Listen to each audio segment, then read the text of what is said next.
You ask Tiger to solve. This deals with linear equations with one unknown.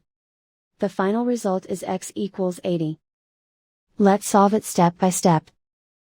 Group all constants on the right side of the equation. Add 12 to both sides. Simplify the arithmetic.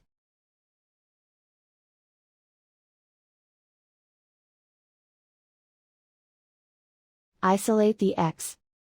Multiply both sides by 4. Group like terms. Multiply the coefficients. Simplify the fraction. Simplify the arithmetic.